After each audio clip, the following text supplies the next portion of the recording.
They lose 24-0. And before we dive into the game fully, I do want to talk about some of the other storylines that are going around the organization right now. One of which was that they did not clear the snow off the seats. And look, this didn't really rub me the wrong way. But, the national media loves piling on the Cincinnati Bengals, and rightfully so. You saw former Bengal Zach Moss put out a tweet basically saying it's one of the worst, if not the worst, organizations in all of sports. So that's kind of why I had an issue with it, because it's just another thing for people to make fun of the Bengals for, right? If this was, a different organization, or if the Bengals were winning this year, if you spin their record around and they're in control of the AFC North, no one's really talking about this. But when you couple it with Burrow's comments at the press conference, which he addressed after the game, we'll talk about that a little bit there as well. But the national media kind of took it and ran with it. They're so far removed from what goes on in these press conferences, really, so much more removed than the media members that cover this team locally, and they had a narrative and they ran with it, and it went viral all over the place, all over the talk shows. We certainly talked about it there as well. But that's just kind of something for those people to pile on for the Cincinnati Bengals, right? Oh, you had this quarterback, he's unhappy, you failed him, and you can't even brush off your seats to help your fans in.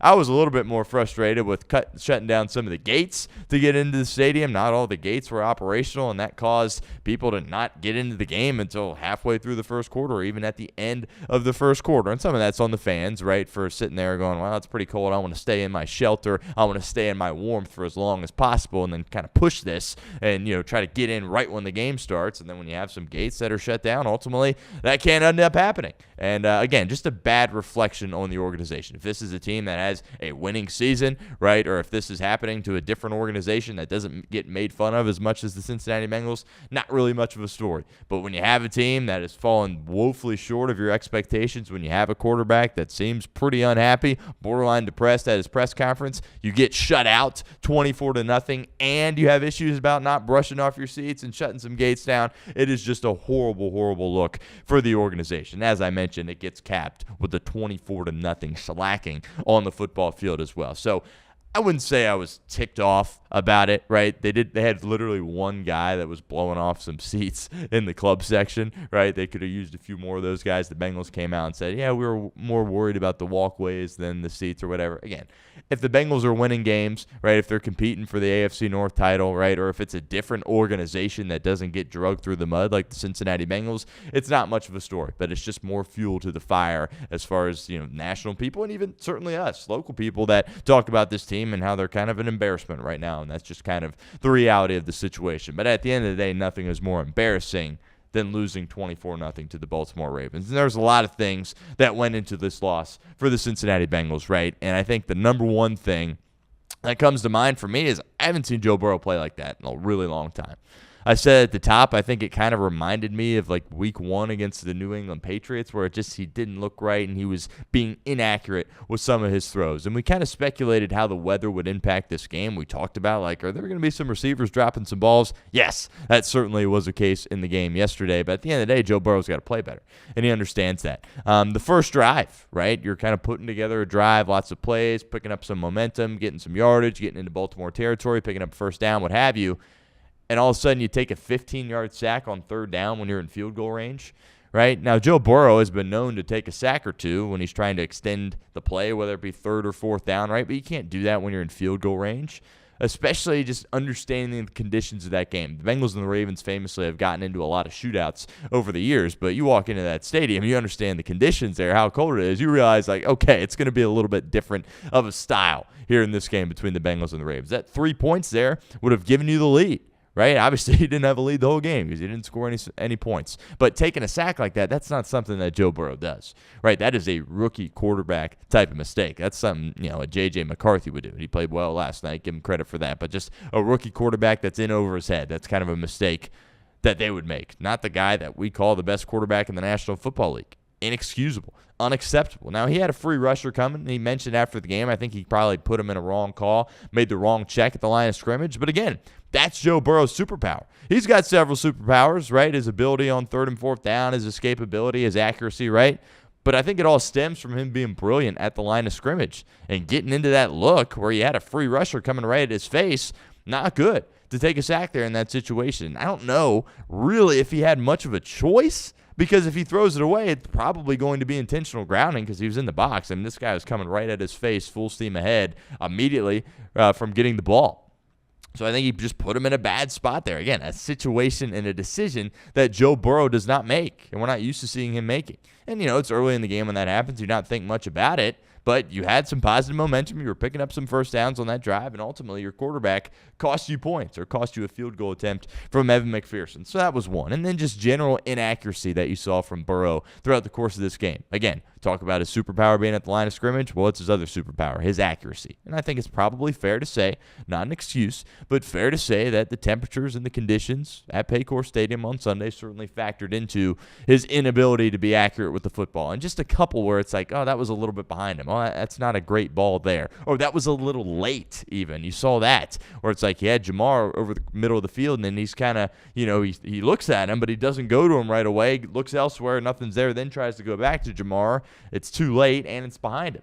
Like, just uncharacteristic stuff that you saw from Joe Burrow in this game. He's always playing in timing, playing with great timing, playing with great rhythm, hitting his back foot, reading it out, and letting it rip. And you saw him be a little bit hesitant in the game, I thought. And I think that certainly factored into some of his inaccuracy when he was throwing the football down the field. And then you also had 2 interceptions again, right? And, you had a couple of times you never really were in striking distance, like in the red zone, like on the precipice of scoring, right? But you had it in scoring range, right? Past the 50, kind of around that 30-yard line for the Baltimore Ravens. You were there on separate multiple occasions, and you come away with no points. You had the sack, as we alluded to on the first drive, and then the interception as well, where it's like, okay, the Bengals are going to take control of this game, get some points on the board, really put some pressure on the Baltimore Ravens. And it's a bad ball from Joe Burrow. I think Jamar would say, he could have caught it. He certainly could have. I think he probably snatches it out of thin air if the conditions were optimal, but his hands are frozen. That ball is frozen. It glanced off the top of his fingertips and ultimately gets intercepted. Huge play in the game. It's a miss from Joe Burrow. Some of the stuff was a little bit fluky last week, the 2 interceptions. That was a miss. And when you're going over the middle of the field and you miss high, it's getting picked off in the National Football League, especially against the Baltimore Ravens. So that was a huge mistake from Burrow in the game. And then, of course, you fast forward to the fourth quarter. And, it was 17-0 at that point. We'll talk about Zach in a second. I think, everybody, of course, was talking about this. So it's like you're down 3 scores, and you're sitting here huddling up and not really playing with much urgency at all, almost like you just kind of want to score and just get points on the board, but ultimately don't think you're going to win the game. Didn't love that. I still think that if the Bengals score on that drive before the pick six, they find a way to get back in the game. They don't win the game, right? There's 10 minutes left. It would have been 17-7, but I feel like they end up making it a 1-score game after that. Defense had played okay. Again, we'll touch on the defense in a second, but just a massive mistake there from Joe Burrow. Dylan Fairchild completely whiffs on the play as his guy just walks right past him, right into the face of Joe Burrow, and then Burrow panics and just kind of floats it over the middle of the field, and it gets picked off. And I literally, that's one of the worst Joe Burrow interceptions that we've seen, to be honest with you. And again, didn't get much help from Dylan Fairchild at all. He had a guy barreling down on his face. It was 3rd down, and he just kind of panics and just floats it over the middle of the field, right? I mean, you want to float it up into the end zone, the route that's in the end zone, that's one thing, but just kind of throw it in the middle of the field. I don't even know who he was throwing it to. That's one of his superpowers. Again, is just having that poise in the pocket and not panicking, even with guys in his face. He flat out panicked in that situation. I can't remember the last time I've seen Joe Burrow panic with pressure in his face. And it looked kind of, when you're watching it back, kind of looked like he twisted his ankle, and you were like, oh goodness, are we worried about, him potentially getting hurt here in this situation? Baltimore, Van Noy picks it off, gets it to his buddy, they house it, and everybody files for the exits if they had not already gone to the exits there already. But those are a few plays where it's just like, okay, this is the guy that we hold to a high standard. Again, is this the worst game in NFL history? No, right? But you're comparing it to a guy that I believe is the best quarterback in the National Football League. When the best quarterback in the National Football League goes out there, scores 0 points, and throws 2 interceptions, that's about as bad as it gets when you hold him to that standard. And I think, if we're going to sit here and talk about Joe Burrow being one of the best of all time, being one of the best in the league, perhaps the best in the league, you have to hold him to that standard on a week-in, week-out basis, regardless of the conditions. And he fell woefully short for the Cincinnati Bengals in this game. Receivers didn't help him out. All right, now when you look at the stat sheet, it's like, Jamar, another game over 100 yards. Okay, he had a couple of drops, right? One certainly contributed directly to the interception. got to be a better ball from Burrow, but that was a bad play by Jamar Chase. Had another drop as well. Yoshi had a drop in the game. Mitchell Tinsley had a drop in the game. He had the illegal procedure penalty as well. And, Gesicki had a drop. So there was guys that had opportunities with the football in their hands to make a play. And in these elements, in these conditions, especially when you're behind and you're dropping footballs in the NFL, it's not going to work out very well. And one of my takeaways also from this game is I get there's bigger fish to fry, but I'm a little bit worried about the back end of this Bengals wide receiver room. Now, I don't think it should be addressed, right, because there's so many issues that you need to address, right? Now, all of a sudden, it's like, well, the interior of the offensive line, do we feel good about those guys, or is that just, a one-off, a bad week? Maybe. Of course, the entirety of the defense has to be addressed, but it's like, Tinsley, that's a couple of drops that he's now had. Some mental mistakes there. Yoshi, and he continues to have a lot of drops as well. And it's like, well, Charlie, they don't really trust him out there running around. It's like, how good do you feel about the back end of this receiver room, especially if T. Higgins is going to continue to struggle with injuries? Just kind of a side tangent there. I don't think you need to address it. Again, you got much bigger fish to fry, but that couldn't help but creep into my mind a little bit watching those guys out there. Receivers did not play well. They didn't get open a lot, too. Joe Burrow had some misses, but if you're watching that game, and the Yoshi wasn't getting open, Tinsley wasn't getting open out there either. So credit to Baltimore there for that. I do think the Ravens handled the conditions a little bit better in this game. I think they understood what their plan was going in, and the Bengals, I think for them to win, they got to sling it around. But in these conditions, it's very, very difficult. And we speculated that dropping balls might be an issue for this team in this game, and it was. Not the direct reason you lost, but certainly a contributing factor to it. And Jamar, you look at the stat sheet, solid game, but did he really do much for you down the field? No. And he had a couple of drops as well. And certainly DJ Turner had an opportunity to make an interception, and he was not able to haul it in either. Frozen football, frigid temperatures, I understand that. Ravens ultimately ended up making more plays than the Cincinnati Bengals. When you talk about the run game for Cincinnati, wasn't great, but good enough, right? I mean, I think the way I look at this game, it's like the run game, running the football, not great, good enough to be competitive. Defense, not great, good enough to be competitive. You look up at the scoreboard, you lose 24-0, right? That's an indictment on your quarterback. It's an indictment on the play caller as well. And, I think defensively for the Cincinnati Bengals showed some signs of improvement, I would say. Certainly better than they were against Buffalo. It's going to be, week to week when you're doing this on a Monday, like it's not going to be linear, right, as far as progression of a defense. Took a step in the wrong direction against Buffalo, probably took a step in the right direction here against Baltimore, but by no means good enough. And not even close. And we had a whole segment that we did last week about how, the Bengals defense maybe wasn't as horrible as it had been earlier in the season in the game against Buffalo, but in all the critical moments, they were really, really bad, the fourth downs, right? Well, the drive that really swung this game in Baltimore's favor is the final drive for the first half, where they go down the field in 1 minute, literally a minute, and score a touchdown. And you give up some chunk plays if you're the Cincinnati Bengals defense, right? And then the play over the top. The pass rush doesn't come close to getting home. Well, Lamar Jackson, he only sent 4 on the play, and then DJ Turner should have had help behind him from Geno Stone, and Geno Stone was late getting over there, and he let Zay Flowers get behind him in the end zone. Was a dime from Lamar Jackson, but to me, I'm watching that play, and I'm going, that's Geno Stone doing Geno Stone things, and he still is out on the field each and every play for the Cincinnati Bengals. I do not get it. I do not understand it. I thought some guys showed some improvement there defensively, but Geno Stone is one guy that continues to be a bad football player for this team, and they continue to roll him out there and let him play. I don't understand it. That, to me, I mentioned this last week, there's a lot of things that are frustrating about this team, but I'm going to be honest, I think the number one thing for me is that we all sat here and said, you got to address the safety position. You got to do something. You got to draft somebody. You got to bring in a free agent. You got to trade for somebody. You have to do something at that position. And the Bengals sat on their hands and said, no, we're good. It was horrible last year, but we'll just run it back and we'll be all right. It's horrible again.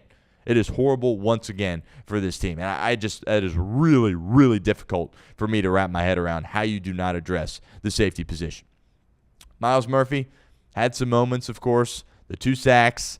We can talk as time goes on about picking up his 5th-year option. The touchdown they gave up on the screen pass, that was, Myles Murphy. That was his guy, and he went by him to try to get to the quarterback. Lamar gets him the ball, and the rest was kind of history. I don't know what the coaching point there is on that play. I don't know if Myles Murphy did the right thing, but his guy walked right by him, and, ultimately the screen pass is completed, and the Ravens get on the board and strike first in that game. But, he had the 2 sacks.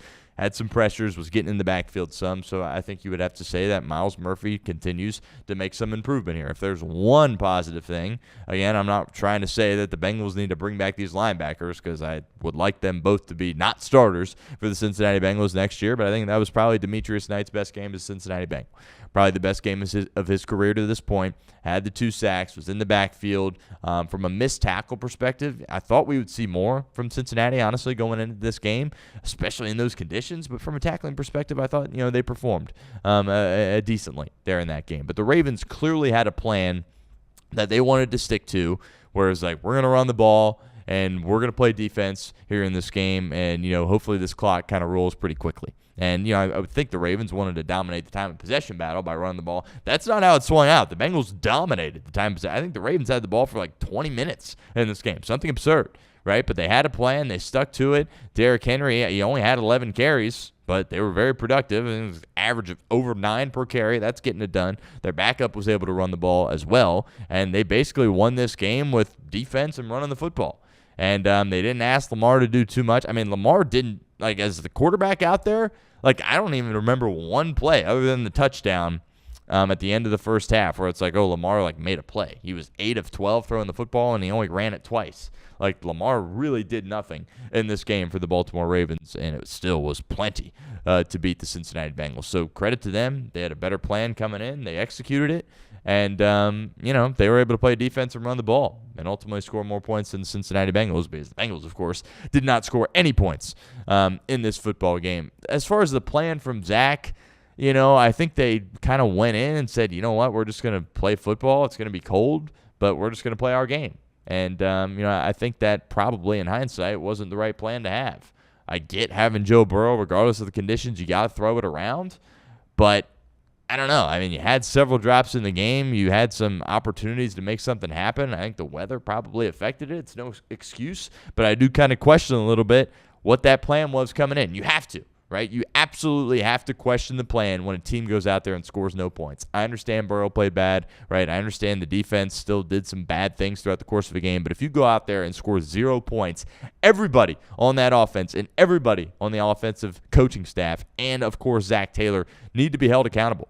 Again, it's not like they went out there and scored 7 points or 10 points. The Bengals went out there on Sunday and did not score a single point. That is absolutely unacceptable.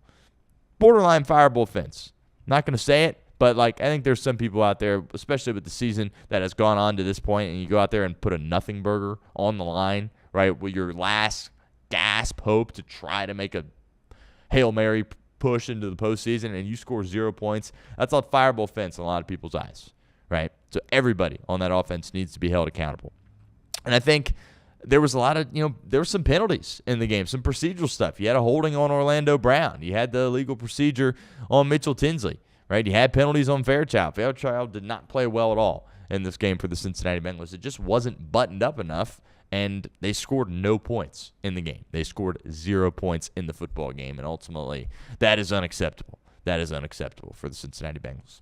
Baltimore didn't do much. They understood the elements a little bit more. They understood the conditions. They played to it. They played to their strengths, and it was enough to win the game. It was enough to win the game for the Baltimore Ravens. But we'll see how Cincinnati goes from here as we kind of transition this conversation a little bit to looking forward for this team, right? Because they're eliminated from the postseason. That obviously is not good. Now, some people, look, if the Bengals continue to lose, I don't think it's the end of the world because you get the higher draft pick, right? I'm not one of those guys that say, tank for a higher pick. They need to be going out there and trying to win these final 3 games, right? But it's not the worst thing in the world if they don't. To me, the evaluation process over the course of these next 3 weeks is really significant. Again, Bengals played bad, obviously, in the game yesterday. Don't think they quit. And, say what you want about Zach Taylor, but if your team's not quitting on him, that's positive, right? If there's one positive thing, it's that the Cincinnati Bengals have not quit. Plenty of opportunity to quit here over the course of the next 3 weeks. And if they do, right, that could be, the last straw for Zach Taylor. It might be time for him to move on and the Bengals to head in a different direction. But a lot of people say, these next 3 games, they don't mean nothing, whatever. These next 3 games are huge for a lot of players in that locker room, and they are huge for a lot of coaches, including Zach Taylor. And, I would argue they're huge for a lot of people in the front office too, but we'll see if ultimately a change is made at the very, very top as far as Duke Tobin or, any of the scouts or whatever behind the scenes from a football, operations standpoint here. A lot of people would say that, Joe shouldn't play the remaining 3 games. My stance on this has not changed, right? It was inevitable that the Bengals would eventually be eliminated from the postseason. Right? And people are saying, why is Joe rushing back here to play on Thanksgiving? And we're all frustrated about it. And my mindset was, well, at some point they're going to be a meaningless football game. Right? And I still thought it was the right thing to do that he goes out there and plays in those football games. Now, I think he should sit against the Cleveland Browns. Right? I think he should play the next 2 weeks, play the Miami game, play the Arizona game, hopefully get some, valuable reps under his belt, hopefully play some good football, hopefully get some wins. And then I think the last game against Cleveland, right, I get it's at home, but, nothing to play for. You lose, you get a better pick, and Myles Garrett's on the other side. Yeah, no thanks. I'll sit Joe for the last game, and honestly, I would sit T the rest of the way, right? I said that last week, that if the Bengals come in and are eliminated from the postseason, T. Higgins should sit after all these concussions. He's had several here in the past few weeks. The last thing you want him to do is get another one when you're playing meaningless football. So I would sit T the rest of the year. Again, I don't think Cincinnati probably will do that. I think they'll probably roll him out there for one of these games. But I would sit him, and I would sit Joe the final game against Cleveland, and probably sit Jamar as well in that game as well. So just sit those 2 guys out against Cleveland, but certainly play them over the course of these next 2 weeks. And then from an evaluation perspective, how's this team going to play, right? Are they going to show up with a lot to prove? Show up like they're fighting for their job? Show up like they're coaching for their job? Or are they going to show up for Zach Taylor? Right? I think that is critical here over the course of the next few weeks, because if a team quits, I don't think you can undo that. I don't think you can come back from that, to be honest. And I'll give them credit. They didn't quit in the game yesterday, had opportunities to, but again, they weren't mathematically eliminated from the postseason. Now they are. What's that effort level going to look like for the Cincinnati Bengals here going forward? So it's critical for Zach over the course of these next few weeks. I've been a supporter of Zach Taylor. I don't have blinders on, right? I understand he's not Andy Reid, right? I understand he's not Kyle Shanahan, but for the most part, I've sat here and said, that he needs to continue to be evaluated throughout the rest of the year, but I would bring him back. There's a chance that changes, how things transpire over the course of the next 3 games, right? Because you scored 0 points. Right, that's unacceptable. That is as bad as it gets. You went out there, played 60 minutes of football on your home field against a division rival, and you scored 0 points in the game. That cannot happen. And to me, that's 2 people that deserve the most blame. That's Zach Taylor, and that's Joe Burrow. So we'll see how he continues to be evaluated here. And then you got to evaluate all your guys from a personnel standpoint on defense, and evaluate all your guys from an offensive line perspective as well. It's not going to look great each and every week. Right, I mentioned earlier it's not going to be linear, right? But, I think there were some people that thought, this offensive line could be the offensive line next year.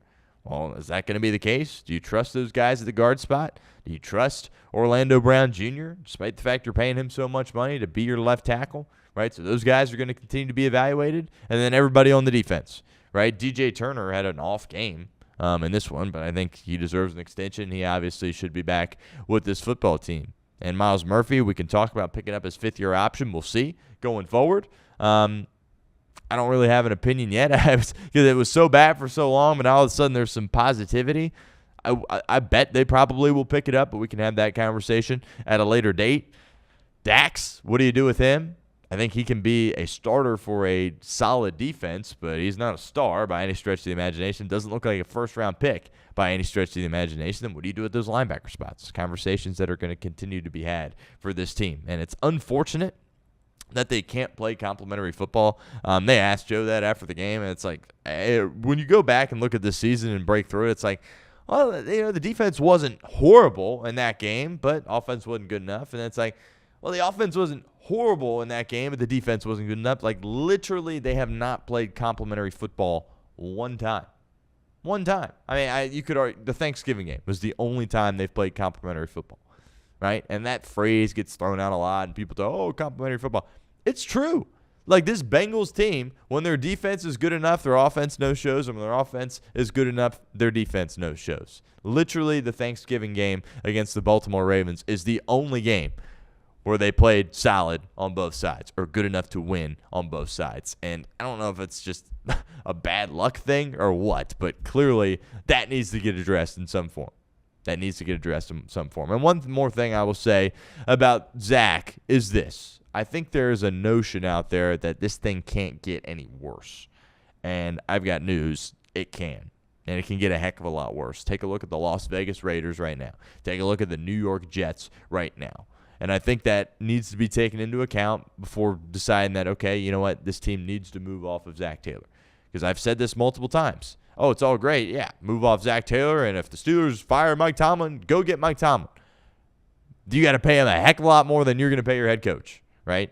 And, maybe the Bengals will adjust. We've seen them do some things out of character here recently. The big money contract, of course, they gave to Joe Burrow, that was not Bengal-like. That was out of character. Paying both T. Higgins and Jamar Chase, that was not Bengal-like. That was out of character. So maybe they'll do something that's out of character and not Bengal-like and pay some head coach to come in here and pay him over $10 million. I don't think that's going to happen, to be completely honest with you. I really, really don't. I really, really don't. And there is a world where they move off Zach Taylor, bring in some other guy that's an unproven guy, only going to pay him $4 million, and this thing could, believe it or not, get worse, right? Because if you're going to bring in another head coach, chances are it's going to be a guy that hasn't been a head coach before, and you're kind of rolling the dice on him, right? And then you have a new vision with him coming in, but a lot of the same core guys. So there's a lot of issues that could come with replacing Zach Taylor. I understand it hasn't been good enough. I understand it hasn't been close, but understand that this is not the bottom of the barrel. It can get a heck of a lot worse for this team. Take a look at what's going on in New York. Take a look at what's going on in Las Vegas. I will have a take when the year is said and done about what I think they should do at the coordinator positions, from a front office perspective and a head coach perspective. I will say right now I am not pulled one way or the other. I don't think they 100% should fire him, and I don't think he should 100% come back. I think these next 3 games are very, very big for Zach Taylor, how the team plays, the effort in which they show, and just the overall execution of the team.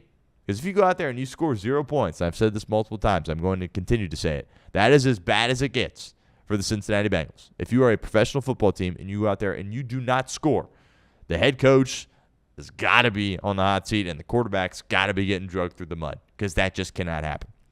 There was opportunities for them to make this game against Baltimore close, right, to hang in there. And, again, you're driving down the football field, and you're thinking, okay, you're going to score here. It's going to be 17-7. You're probably still going to lose, but you can at least make it interesting, at least give the fans some reason that we're still there to stick around a little bit in the fourth quarter. And ultimately that did not end up transpiring late in that football game. And there was some other stuff that continues to rear its ugly head, the timeout usage, right? Is that a Joe thing? Is it a Zach thing? Is it a combination?